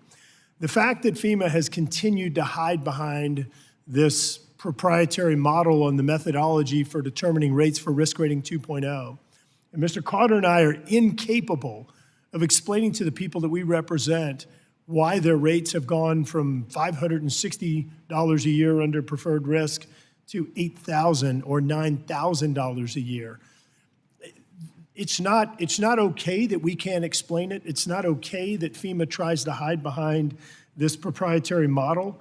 And I just want to ask you, would you make transparent the methodology and allow us to explain to our constituents why their rates are skyrocketing, explain to our constituents how levy protection and other features are actually benefiting them, that in many cases, property taxes, sales taxes, and appropriations, Congressman Carter and I and others have been able to secure, are actually making them safer? Congressman, Risk Rating 2.0, I believe one of the most important factors about Risk Rating 2.0 is that it bases our flood insurance rates on a home's unique risk. And while we have seen a significant amount of policies across the nation that have had decreases, we also know that now that we understand a home's unique risk, many of the policies, many of which are in Louisiana, their rates have gone up. We have provided several That's not briefings, and answering the we have- question on transparency. The question is transparency. I can't explain to a constituent why their rates have doubled, tripled, quadrupled, or what have you. I can't explain to a constituent how the levee that is right behind their house actually provides them a level of protection if FEMA's refusing to be transparent. You're part of the federal government. This lack of transparency, it's not okay. And the fact that you have some places where rates are skyrocketing, I mean, these people are, according to your maps, outside the flood zone. Like, it doesn't make sense. And something, if we're just going to talk common sense for just a minute, homes are static structures in many cases. A concrete slab at grade, I understand we've come in and elevated them under ICC and other programs, but in reality, if people complied with the rules at the time they built their home, in some cases these homes have been here for hundreds of years, and all of a sudden we're going to come in and change conditions on them, and we're going to refuse to provide any degree of transparency, I'd like a commitment from you that you're going to be transparent and provide the methodology to the American public, let people look at it, understand it, and perhaps perfect it. Congressman Graves, we continue to provide briefings to your staff and others on how we have I'll developed take this that as a no. program, And as but we're I will talking about continue lack to of work with your transparency, I team want to talk on about this. something else. There was a meeting that was held at the White House on May 11th of this year with the National Security Council, FEMA, and others talking about NSC stepping in and taking over effectively coordination of disasters or emergencies. That's what Congress charged you to do. Can you shed any light on what this is that the White House is coming in and taking this over? Can you share documents with the committee and help us understand this better, since we're the ones who actually write the laws? Thank you for that question. Recovery is and will remain one of the core functions that FEMA does, and we are always looking for ways that we can improve on how we deliver not just our programs, but help coordinate the federal family for long-term recovery. Maui is a great example of how we have set up a long-term recovery operation in the county with the state, using the leadership of our state and local leadership to help drive the requirements. There's always room to improve, and one of the things that we are working as a result of Hawaii with the NSC on is bringing together our cabinet secretaries to help ensure that they have visibility of all of the things that their programs and their agencies are doing on the ground.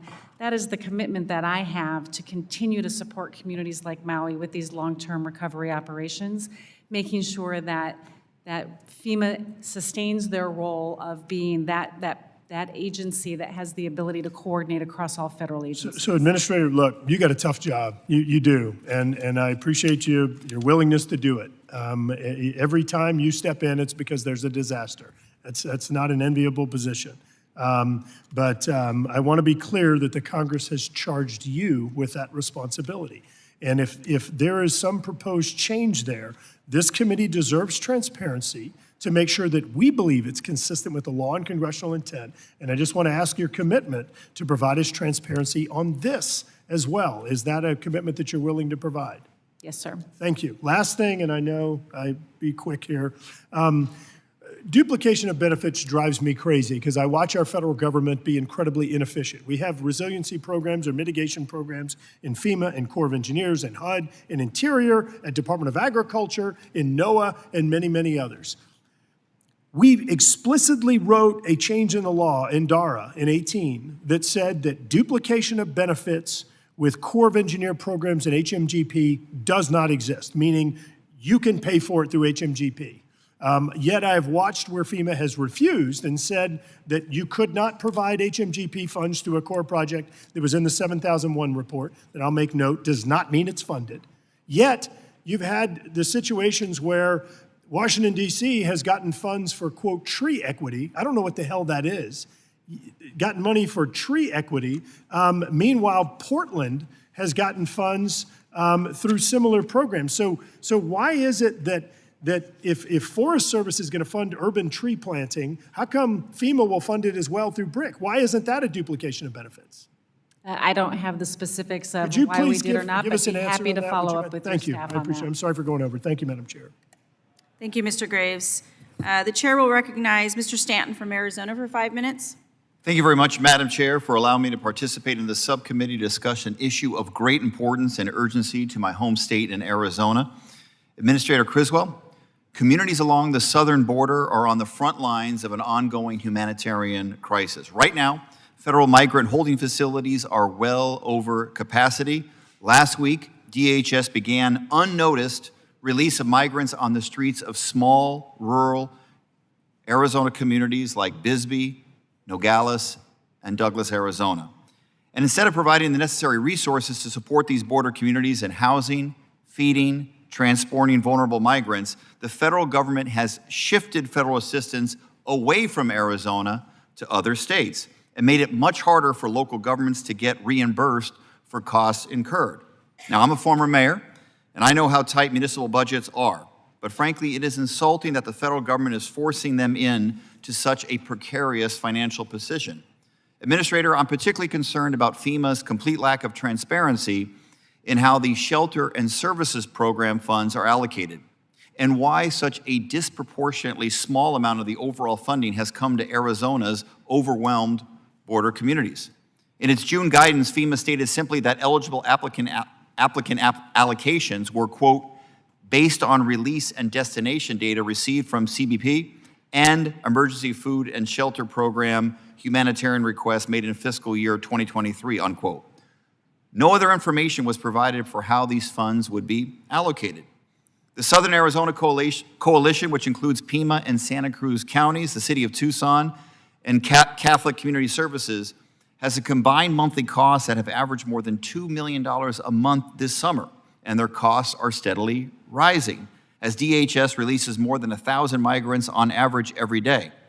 But they were eligible to apply for just $10.9 million in assistance through the Shelter and Services Program, while New York, 2,000 miles away, received 10 times that.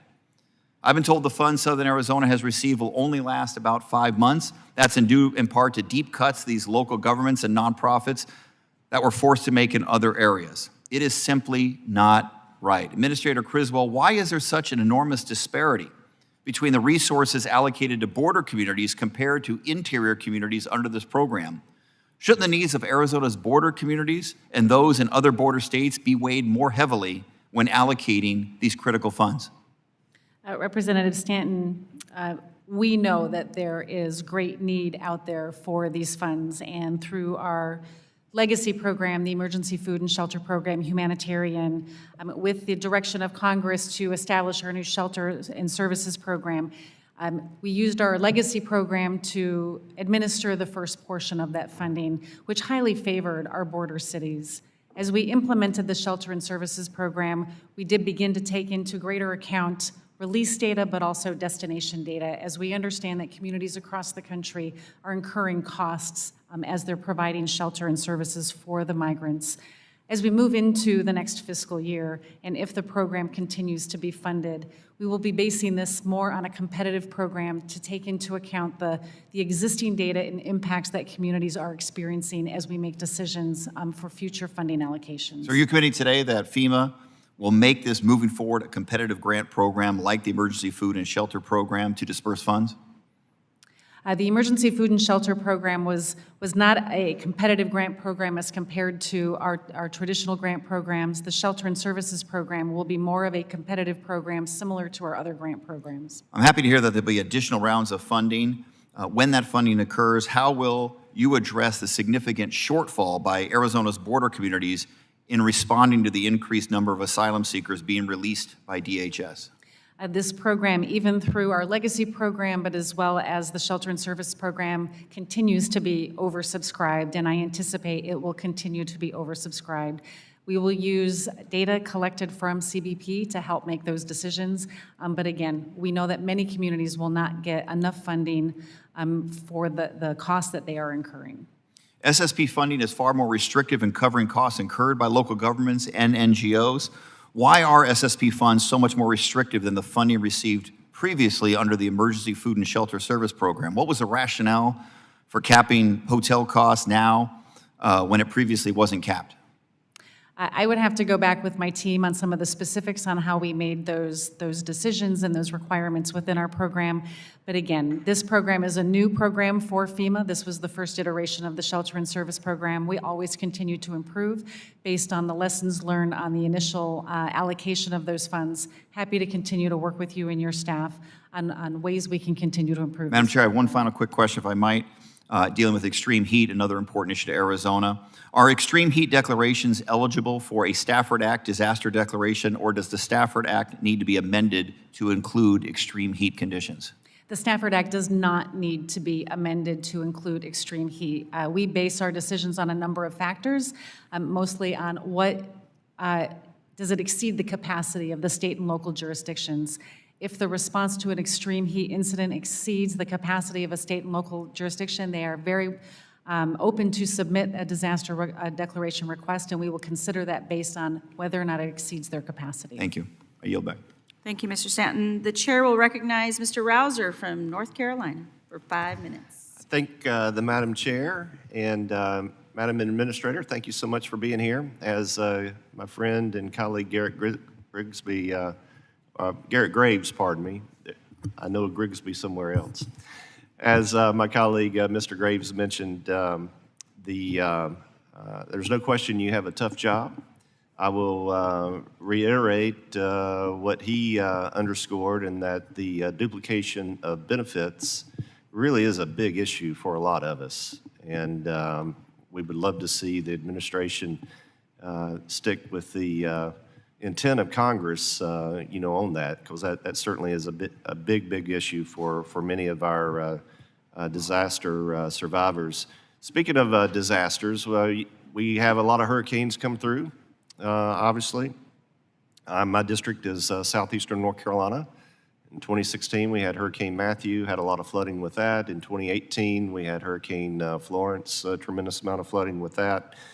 And, it's quite common for residents who live in condominiums, homeowners associations, housing cooperatives, that when those natural disasters hit, they can get no assistance from FEMA. And just curious if you foresee that will continue to be the case, or if there's been any internal discussion about modifying the rules and regulations to where they would be eligible moving forward. So, Congressman, people who own their homes, whether that be an individual home, whether that be a condo, whether they're a renter in one of those homes, they're all eligible for our programs. Our decisions are based on a number of factors. One is most certainly the amount of insurance they have and what insurance covers, and then whether they have actual damages to their homes and what we can repair for those homes. But we also provide things like rental assistance, which people are eligible for regardless of whether they're a homeowner or a renter. If there's something specific that you have an example of, I'd be happy to work with your staff to look at it and better understand what that circumstance was. But there's no factor that does not allow somebody who owns a condo to be eligible for our programs. Well, historically, FEMA has been very resistant to helping those that are technically classified as a homeowners association. And many people live in, neighborhoods, big and small, that have a homeowners association, and therefore they can't get debris picked up. There's always, municipalities get reimbursed through public assistance for picking up debris, et cetera. Well, they won't pick up debris in a homeowners association, for that reason. I have some legislation that will help clarify this and, make everybody's life a little easier. It is H.R. 3777, the Disaster Assistance Fairness Act. But I'm not so sure that what's included in the legislation couldn't be addressed with a simple rulemaking because it very much fits within the intent and scope of FEMA's work during disaster recovery. And so I'd love to visit with you more about that and offline, and appreciate your attention to it. Yeah, thank you for that further explanation, and we'd be happy to provide direct technical assistance, drafting technical assistance on what you're working on. Thank you very much. I yield back, Madam Chair. Thank you, Mr. Rouser. With that, the chair recognizes Mr. Ryan from New York for 5 minutes. Thank you, Madam Chair. Thank you for allowing me to join. Thank you, Administrator, not only for your service to our nation now, but also for your service to New York in your previous roles. As I believe you're aware, and certainly your team is aware, several communities in my district in the Hudson Valley of New York, Cornwall, Highland Falls, Fort Montgomery, and West Point were absolutely devastated in early July with unprecedented over 8 inches of rain in just a few hours, absolutely overwhelming all of the systems, processes, resources that the community had ever had to deal with or prepare for. Tragically, we did lose one young woman to that flood. We've had hundreds displaced. Since the flood, my team and I have personally spoken with hundreds of affected residents. As is always the case, and you know this well, each of their stories is just heartbreaking. One that I cannot stop thinking about, a veteran in my community, 100% disability rating from the VA who suffered TBI and other serious injuries, still fighting and struggling to get any help to rebuild his home that was completely condemned. And despite all the work by you and your team, despite the declaration of a federal disaster and some of the public assistance, folks like him and hundreds of others are still without any help and any relief. Almost none of them had flood insurance because of the topography of where they live. It was absolutely almost impossible that they could have experienced something like this, but tragically they did. So I want to commend you and thank the President and the administration for pushing to declare the disaster declaration, for working with a good team on the ground to start to get the public assistance flowing. But the number one question that I hear still in our office is, why have we not received an individual assistance declaration? Both the breadth, but really the depth of the damage for several hundred families is just devastating. And the gentleman's story that I shared is just one. We've got kids living in condemned homes because they just have no other options, seniors without homes. So I've invited you to come. I know you're very busy, but I would ask you or one of your senior leaders to commit to come and look those folks in the eye with me, help explain what's going on, and brainstorm what we can do to help them. Can we count on you to do that, Administrator? Yeah, absolutely. I obviously don't have the specifics on why we haven't yet. Happy to look into that personally, but you have my commitment. If I can't make it, one of my senior leaders can join you to better understand the impacts to this community. I appreciate it. And building on questions from several of my colleagues, specifically Mr. Huffman, can you explain why in the midst of a disaster like this, it is so darn hard and complicated and opaque, which seems to be a theme that we've heard throughout the questioning, that we can't just answer residents who are devastated why they're not getting individual assistance, and what we can do to change that, what my team and I, what all the local officials and our governor and our county leadership and local leadership who've all been working as a team.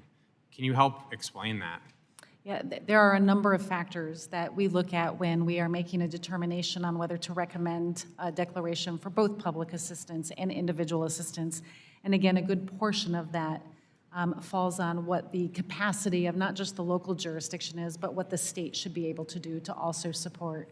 And we understand when there's communities, small rural communities in states like New York that have large urban centers, that it creates a greater capacity that the state should be able to come in and also provide a level of assistance. And so all of those are factors that are taken into consideration, not just the impact to the one community, but how much the state should also be able to support. And I appreciate your commitment to personally look into this. I can tell you on the ground, while the state has contributed significantly, it is nowhere near meeting the need, specifically for folks, frankly, that don't qualify for some of the income thresholds, but had no flood insurance and are far beyond their means to repair devastating damage. So we have to, as Americans, be able to figure out how to navigate this. And myself and my team will be available anytime, anywhere to you and your team. So thank you to your folks that have been on the ground and helping. And we'll certainly be persistent in following up with you on your kind commitment today. So thank you. I yield back, Madam Chair, or Mr. Chair, I apologize. The chair thanks the gentleman. The chair is now in agreement with the ranking member that we're going to go for a second round. And so the chair will recognize himself for the beginning of that second round of questions. Administrator Criswell, I think you highlighted the CREW Act in your testimony now and verbally numerous times regarding how it helped in staffing shortages. Yet in your letter and your responses to letters from Chairman Graves, FEMA resources and personnel have been diverted to help deal with the border crisis. And I'd ask the unanimous consent to have these emails admitted to the record and without objection so ordered. On March 17th, an email of yours provided to the committee in response to these oversight letters shows that you emailed Secretary Mayorkas that both you and FEMA's Region 3 administrator had discussed the current state of coordination based on her observations. Everything you said is kind of unclear because it's heavily redacted, as you can see here, but what I can see is that you expressed concerns committing her to no longer than 30 days, and then on the following day, on March 18th, you received an email from the Secretary thanking you for supporting FEMA Region 3 administrators' dedication to the border coordination with IMAT support for a 30-day period. Now, the IMAT teams are specialties, as I understand it, that deal with disasters. Does that mean you and the Secretary agree there's a disaster on the border? I mean, you sent one of these. Go ahead, ma'am. Our incident management assistance teams are unique teams that are trained to deal with complex problems. And the skill set that they bring, specifically the team that our Region 3 administrator leads, is a team made up of collateral leaders across our agency designed to support a variety of different incidents to help bring that level of collaboration, coordination, and communication, the skill set that our emergency managers bring to all of the problems that we solve. Okay, so it's not about disasters. So this was specifically about creating an organizational structure to help support our partners across the department establish a sound, unified coordination. So I guess by transposition, then, if it's not a disaster and it's to create this team, then we're saying that apparently Secretary Mayorkas and Department of Homeland Security doesn't have what it needs, is not equipped to handle what's happening on the southern border because they're calling on you. You're resource challenged by your admission. You even were concerned per your email. Then in November, you emailed the Secretary, indicated that he had requested support again from your Region 3 administrator on the border. And I would remind you that Region 3 covers Pennsylvania and the district I am proud to represent. And I'm concerned about those folks in the district that are paying the taxes for FEMA to support them, and to remind everybody that Region 3, the district we're talking about, or the region we're talking about, had 11 major disaster declarations, not including COVID, during that period. I'm concerned, as you are, how many personnel, how many people did FEMA send to the border, and what was the duration, since I can't find out from these emails? The specific instance that you are talking about with our Region 3 regional administrator, again, is part of an IMAT team that's made up of collateral personnel from across our agency, many from headquarters. Our Region 3. Okay, that's great. How many for how long? They have a handful of people. I don't know exactly how many from that team, but that team is only 12 people, and they So went it wouldn't in, be more than 12? It would not be more than 12. Okay, and you don't know how long or how many instances at this point? That team was sent to here in DC to work with our partners across the department to help them establish what is now the Southwest Border Coordination Center, and they helped them Okay, but while they were here in DC or out the southwest border, they weren't focused on Region 3, which is Pennsylvania, which is what they were hired to do. It's what they're supposed, that's their daily responsibility, right? And while we're having disasters in that region, they're focused on Washington, DC, and the border particularly. I mean, that's what I see here. I mean, Again, the only person on that team from Region 3 is the one person who is the lead. This is a team that's But that's made also up, the person in Region 3 that's the lead for Region 3. But this team is made up of collateral personnel to come help support a variety of incidents. I get it, We but happened to my point activate them is for that this one. this person is not focused on the regions that's having disasters because they're focused on the border. And while we might disagree or agree why the border disaster is happening, I would contend that it's happening because of the policies of this administration. So the people in Pennsylvania that are paying for their region administrator don't get their region administrator because the administration determines that that person is going to be on the southwest border or in Washington, D.C., dealing with a southwest border problem caused by this administration. Let me ask you this final question. Who's paying for that? Who's paying for that? For the Region 3. For the IMAT team, for the Region 3 coordinator, for the person that's supposed to be in Pennsylvania, that's in Washington, D.C., dealing with the southwest border, who's paying for that? These are part of our appropriated FEMA funds. is paying for that. So FEMA's paying for the border, right? So when you pay your taxes and we say, oh, well, that's all going to the Department of Homeland Security, this portion to secure the border, that's not true. Department of Homeland Security is now requiring FEMA to take some of their disaster relief people and send them somewhere to deal with the border. That's how we're also dealing with it. So it's costing doubly. Not only is Homeland Security, and by the way, I don't know if people realize this, but you're not supposed to be duplicating services that are provided by another agency, whether it's Interior, whether it's Forestry. You're doing that with planting trees as well, by the way. That's another story. But on this occasion, you are duplicating services that are supposed to be handled by the Department of Homeland Security with FEMA dollars, and yet FEMA is demanding and asking, and maybe rightly so in many cases, for a supplement for disaster assistance funding. At the same time, they're spending America's tax-paying dollars that are supposed to go to disaster relief on the southwest border in a disaster created by policy by this administration. With that, I yield, and I recognize the gentlelady from Nevada, Ms. Titus. Thank you. Let's go back and talk about the Inflation Reduction Act. It's been called the greatest investment in environmental policy in a lifetime. One of the things that it did was authorize FEMA's public assistance and hazard mitigation programs to provide reimbursement for the use of low-carbon materials and incorporate future climate projections into their emergency management plans. Use net zero energy as well. Would you talk about how that has been helpful, how you're leveraging that, how it fits into your overall recovery and replacement or rebuilding schemes? We're grateful for that added ability to reimburse jurisdictions that use this type of construction methodology to, one, increase their resilience as we're rebuilding, but also reduce the impact on our environment. And so this is a new program. These are the types of projects that take years to build. I'm very excited to see how our jurisdictions across the country are now going to be able to build back in a way that not only makes them more resilient, but makes them better for the environment as we go forward. Wouldn't this kind of epitomize build back better, so we don't build back just the way it was before the disaster, so that if that incident occurs again, we are faced with the whole same problem one more time? Absolutely. Our goal is to build back better so communities do not have to repeat the complex recoveries that they're facing today. So in the long run, this would be a more efficient use of taxpayer dollars, and it'd probably be cheaper as you, amortize it out over future disasters. Every dollar that we invest in mitigation saves $6 in recovery. Okay.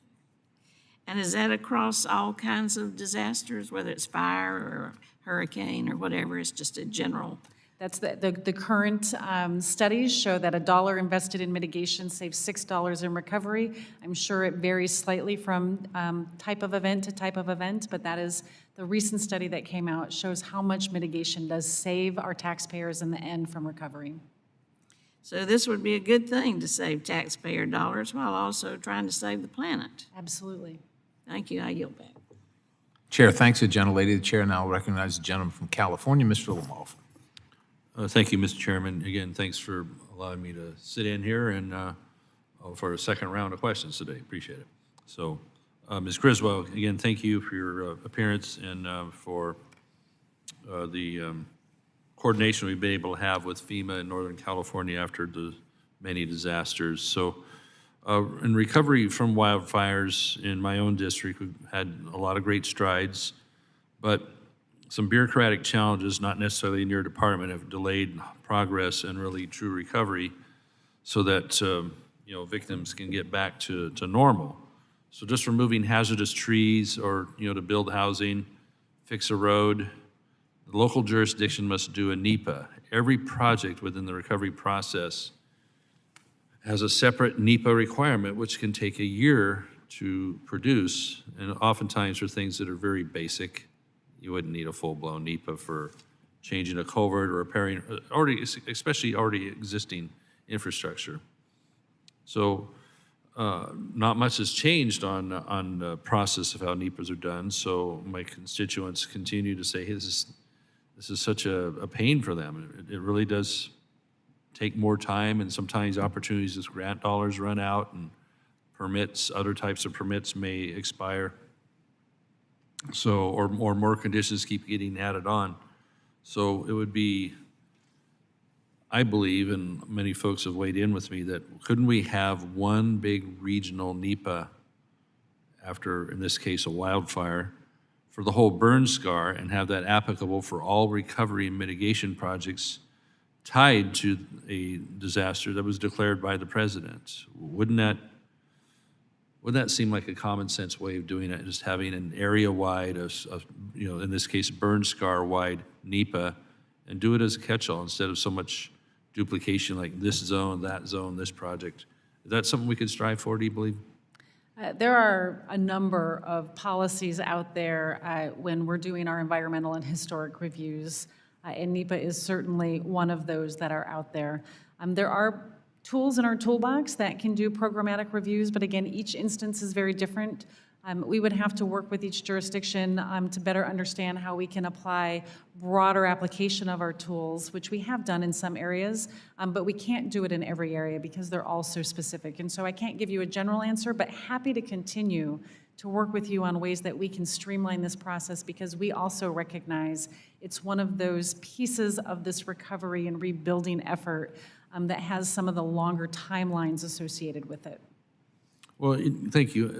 Indeed, in the Paradise area, the Camp Fire, we're going to be 5 years in November, and we're still chasing permits to remove hazardous trees. These are dead trees that are, not going to be part of the landscape or a positive part. Maybe a handful for woodpeckers, but not to the extent there's acres and acres. And this is still keeps just a dark cloud over recovery, over building, and indeed getting insurance again for the area. The insurance companies are pulling out of California and pulling out of areas like this, even though what you would really look at, the risk has changed completely after that, such a devastating fire, such a complete fire.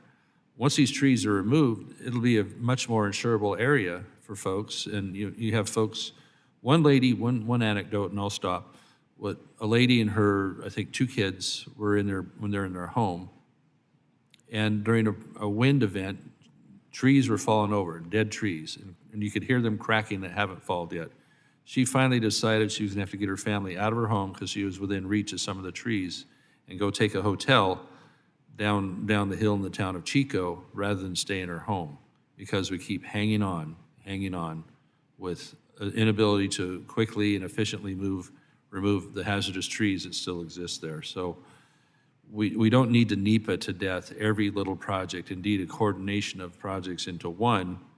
The darn NEPA doesn't teach you that much anyway. I don't know if they even read the thing, at the end of the day. Is it going to affect a yellow-toed salamander or what have you? The work is going to get done. It needs to get done. It's just a lot more pain. So if you could, we need help on that Lake Madrone thing, as we mentioned a while ago. And if in your conversations with the regulators on this, please emphasize that a broader approach, a burn scar approach, would be very helpful for everybody, I'm sure for your department and for the people that are actually victims. So thank you for that, and I'll yield back, Mr. Chairman. Chair thanks the gentleman. Gentleman yields back. Are there any further questions from any members of the subcommittee who have not been recognized? Seeing none, that concludes our hearing for today. I would like to thank each of the witness for her testimony and for being here today. It's tough questions, tough job. We appreciate you. And we thank you for coming and taking the heat. This hearing is adjourned.